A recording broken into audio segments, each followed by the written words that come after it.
start with today's simple upma recipe. Let me go through the ingredients with you.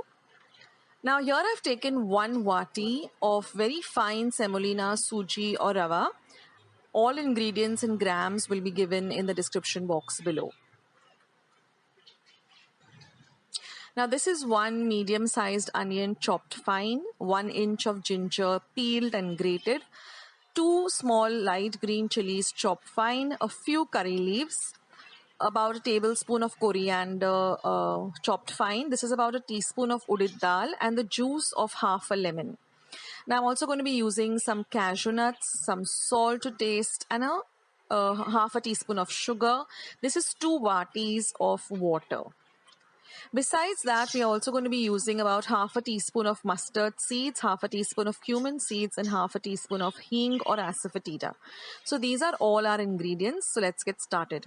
Now I've kept the 2 cups of water for boiling and I'm going to be dry roasting the suji or the semolina or the rava.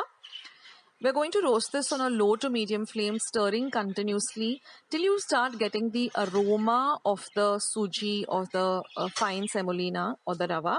So this should take you about a minute or so, but do roast it very well. That way your upma will become nice and fluffy. Now wipe your vessel or the pan if you're using the same one again, because then little specks of rava tend to be there and they do it's better to have a clean pan. So now I've put just about half a tablespoon of oil and I'm just going to fry these cashew nuts till they are a light golden brown in color. Now you can also use clarified butter or ghee for this recipe instead of oil. Now once I'm going to add my mustard seeds, my cumin and my asafoetida to the oil. I've added another half a tablespoon of oil. So altogether 1 tablespoon of oil. Now I've added the curry leaves, I've added the ginger and the green chilies and we're going to fry everything nicely. The udit dal too. And we're going to fry all of this nicely. Now this udit dal gives a lovely flavor as well as it gives a nice little bit of a crunch to the upma. Now we're going to add the onions and we're going to saute everything very, very well. Next goes in our roasted semolina or rava. Now remember, our 2 cups of water are boiling. That's very important. So just keep it on a very low flame till the water starts to boil. Now we're going to fry all of this well together so that and we're going to add some salt and that teaspoon of sugar. And we're going to mix everything well so all of the bagar or the fodni gets well integrated with the rava. Now this is a very easy recipe and a very quick recipe too. It gets ready very quickly. And now we're just going to pour those 2 cups of boiling water all over the upma, all over the rava. And we're going to just cover it immediately. Don't stir it. Immediately cover it and cook it for about half a minute. After half a minute, just mix all the ingredients like this. You can also see that the rava or the upma the suji has already fluffed up. Now we're just going to add a few drops of clarified butter or ghee and again we're going to cover this vessel and keep it aside for keep it on a low flame for another minute or so. And now you can get the beautiful flavor of the upma. We're going to turn off the flame and now add your lemon juice. And mix everything well so the lemon juice also coats all of the upma very well. And then we're just going to add a little bit of the coriander and the cashew nuts. And the rest of the coriander and the cashew nuts you can garnish it as you serve the upma. And that's it, friends. Such a quick recipe, such an easy recipe and an instant recipe. So give it a try.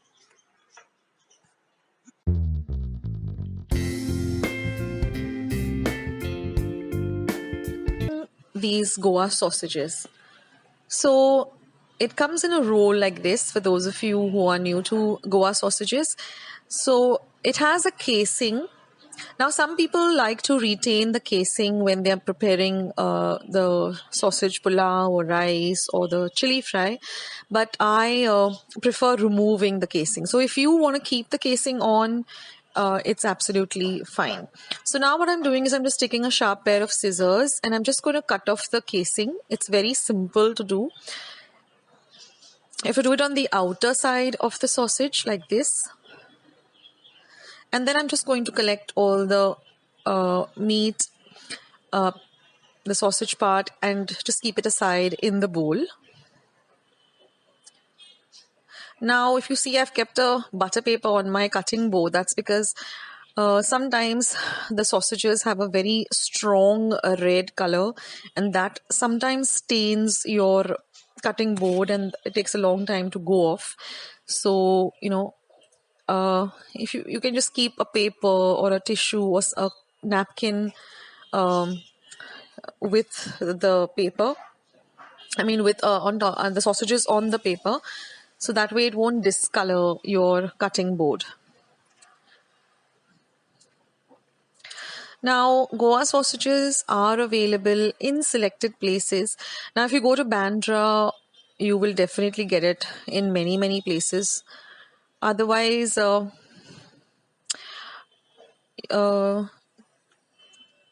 in places mostly like Borivali, Bandra, Mahim, you will get them in selected stores. And I guess they are available online too.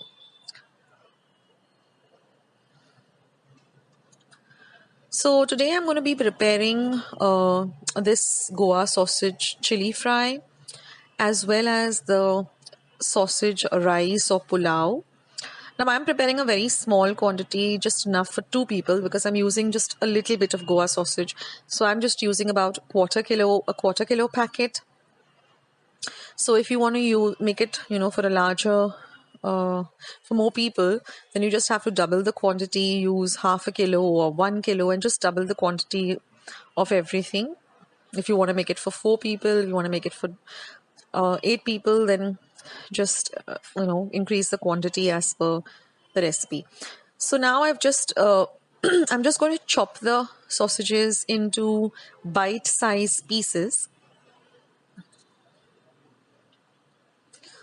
So you can cut them as to whatever size you like. I'm just keeping them for about, I think, 1 inch thickness.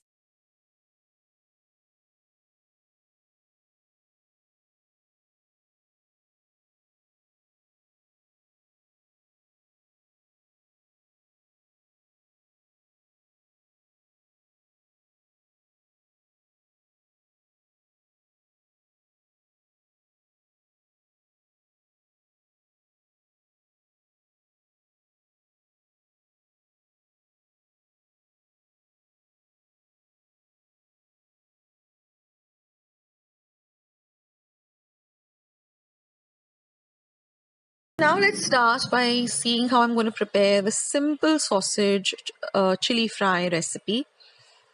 It has just 3 ingredients, friends. It just has the sausages, some potatoes, and some onions. That's it. Now, many people like to add tomatoes, they like to add chilies, they like to add other spices, but I like it the simple way. This is how my mom, my grandmom used to prepare it. It's just, simple, because the sausage itself is so flavorsome. So if you add, tomatoes and you add everything else, it just takes away, the authentic taste of the sausage, because it's really, really flavorsome. And if you really want to, have the simple chili fry, then this is the recipe for it. Now, I've just taken 2 medium-sized potatoes. I've just kept some water aside because, potatoes do get discolored if you keep them for a long time outside. So I'm just going to peel them, chop them into cubes. Not very small cubes, not very large cubes, just medium-sized cubes, as you will see how I cut them. And then I'm just going to keep them in the water, some water for some time so that they don't get discolored. Now, one tip I'd like to give you here, which I follow, is as you're cooking and prepping, clean up side by side. Either you keep a small little brown paper bag like I've shown you in many other of my videos and just collect all of the peels, etc. Or just, as you finish with one particular prepping, just dispose of all the peels, etc. That makes your work easier at the end of the when you're ready to cook, because then you don't have a load of cleaning. So I follow that. It makes my work less. So in this way, I'm just going to cut my potatoes, and now I'm just going to use 2 medium-sized onions, and I've given the onions a little bit of a wash under running water, and I'm just going to cube them up in a similar way. So just take off the tips like this, peel them, and then there's a little white part that's there. Just take off that part, and once that is done, we're just going to chop them up into cubes.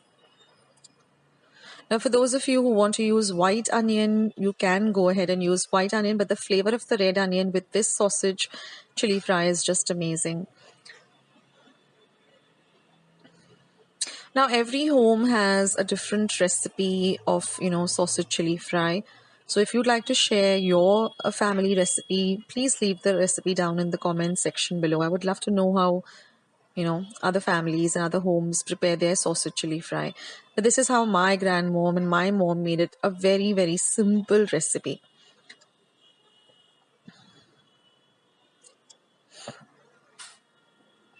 So once we've done with peeling of the onions, we're just going to chop them up again into cubes like.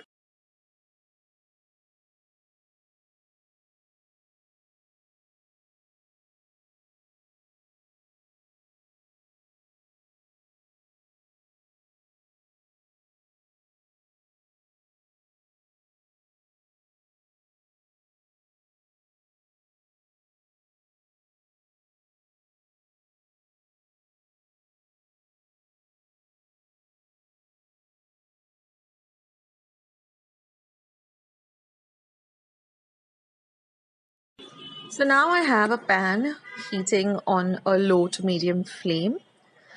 Now first what I'm going to do is I'm just going to add the sausages to the pan, because these sausages have oil in them, a little bit of oil. So we're just going to use that oil to just fry the sausages just a little bit. Not too much, but just lightly fry them in the pan.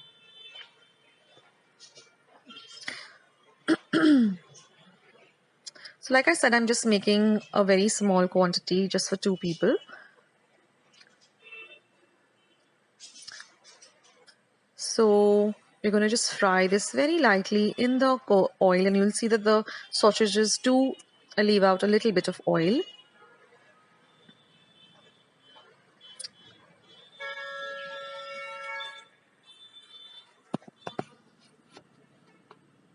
And now I'm just going to be adding the onions. I'm just going to drain the water off the potatoes, and I'm going to be adding the potatoes too. Just give everything a light mix. And then all we have to do is just add enough water to cover up the sausages and the potatoes and onions a little bit more. Because what we're going to do is we're going to just cook all of this together. So I'm just going to add a little bit of water, say roughly about 2 cups of water, just enough to cover the sausages and the onions and the potatoes. And then all we have to do, friends, is just cover this and let it cook for at least 15 to 20 minutes on a very low flame, or until the potatoes are nicely cooked. Now you don't have to add any salt or anything. So now after cooking them for a nice 20-25 minutes, I'm just checking whether my potatoes are done.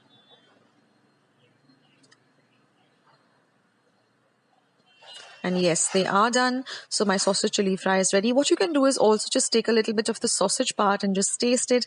And if you find that it's really nice and done and it's not tough, that means your sausage chili fry is all ready.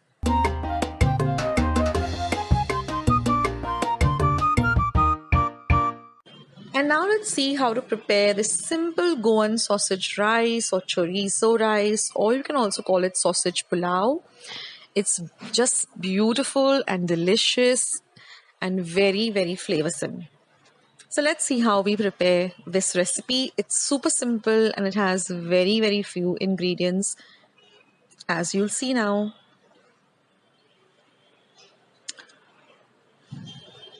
So this is a little bit of the sausages that I retained for the pulao. I have about 2 medium-sized onions chopped, 1 cup of rice that I've washed and soaked, and a few spices, which I list down in the ingredients below, and some turmeric powder. Now here I have some clarified butter or ghee. Now I like to always make my pulaus or, flavored rice in ghee because it really enhances the flavor of the dish. So I've roughly taken about 1.5 tablespoon of ghee. To that I'm going to add my whole spices. Now in my whole spices I have an inch of cinnamon. Then I have about 2 elaichis or cardamoms. I have about 6 peppercorns and about 4 or 5 cloves. That's all that you require for this pulao. Now we're going to let this fry a little bit in the ghee because we want to flavor the ghee with these wholesome spices. Now I'm going to add my onions and I'm going to fry the onions till they become translucent. Now most of the pulaus, when you make them in ghee, they have just a different flavor of their own. So now that our onions are nice and fried, to that I'm going to be adding my chopped up chorizo or Goan sausages. And I'm going to fry these well too. Now I'm going to add a little bit of turmeric powder or haldi powder because the lovely yellow color. Now if you want to go with the white color, then just skip this step. Again, mix everything well together so that the haldi powder or the turmeric also coats all of the mixture well. And now that the rice that I've taken, I've just washed it well thrice, soaked it for about 15 minutes in some water. I'm going to drain off all the water and I'm going to add this rice now to this mixture. Now just give everything a good mix. Again, do not add any salt because the sausages do have salt in them. However, if you feel afterwards that you do require to add a little bit of salt, so just before the rice is about ready, you can add a little bit of salt to the rice, but I'm not adding any salt.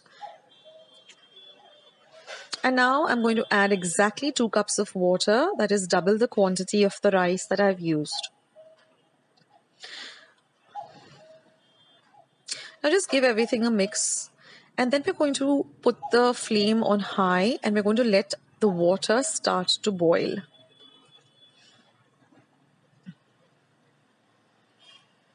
So whenever I make any kind of pulaus, I always use double the quantity of water to the rice and that gives you the perfect consistency of the rice. You don't get it very raw or you don't get it extra soft.